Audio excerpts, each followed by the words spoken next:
Bonjour chers apprenants, moi, Saïbo Mariam, je suis professeur de français de l'Institut des ingénieurs d'irrigation et de la mécanisation de l'agriculture de Tachkent.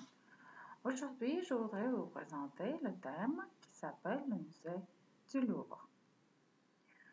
Le musée du Louvre est un musée situé à Paris, en France. Une préfiguration en est imaginée en 1775-1776 par le comte d'Inguivilliers, directeur général des bâtiments du roi, comme lieu de présentation des chefs-d'œuvre de la collection de la Couronne.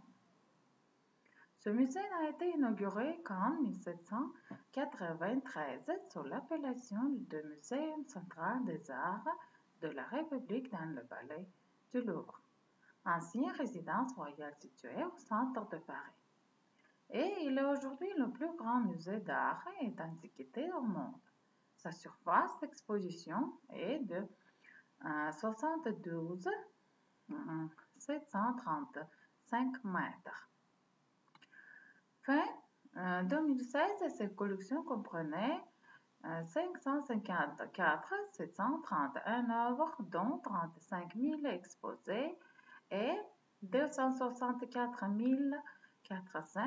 486 œuvres graphiques. Celle-ci présente l'art occidental du Moyen Âge en 1848, celui des civilisations antiques qui l'ont précédé et l'influencé orientale, égyptienne, grecque, étrusque et romaine, les arts des premiers chrétiens et de l'islam. Situé dans le premier arrondissement de Paris, sur la rive droite, entre la Seine et la rue de Rivoli, le musée se signale par la pyramide de verre de son hall d'accueil, érigée en 1989 dans la cour Napoléon et qui en est devenue emblématique, tandis que la statue équestre de Louis XIV constitue le point de départ de l'axe historique parisien. En 2018, avec environ 10,2 millions de visiteurs annuels, le Louvre est le musée le plus visité au monde.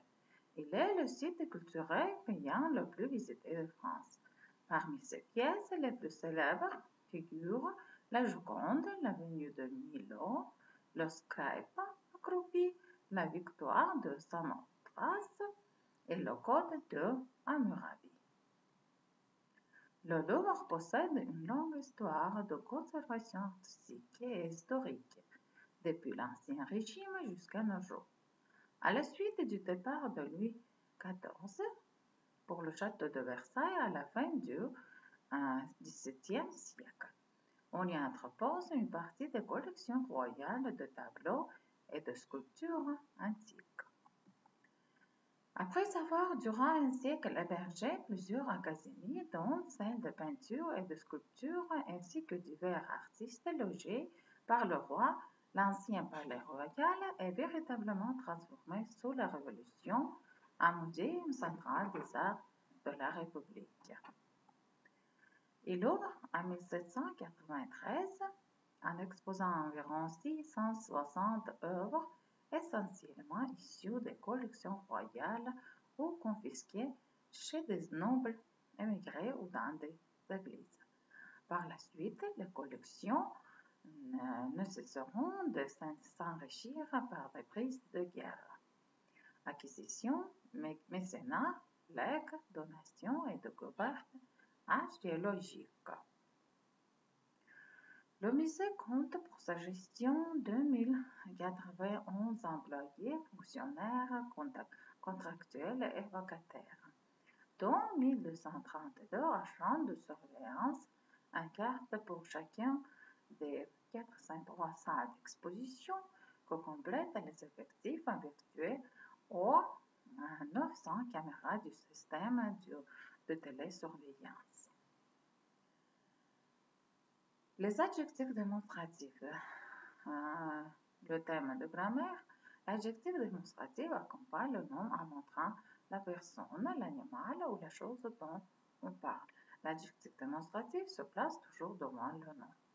Les adjectifs démonstratifs sont masculin singulier ce ou c'est. Exemple sopette, cette année. Féminin singulier cette machine. Masculin et féminin pluriel c'est cette reine. Ce travail soit né, cette barre refaite, tous ces efforts courageux. C'est, par exemple, et exercice 1. Compléter les trous par des adjectifs démonstratifs. Exercice 2. Compléter ce texte avec les adjectifs démonstratifs qui conviennent. Et la littérature. C'est la fin de notre leçon. Merci beaucoup pour votre attention. Au revoir.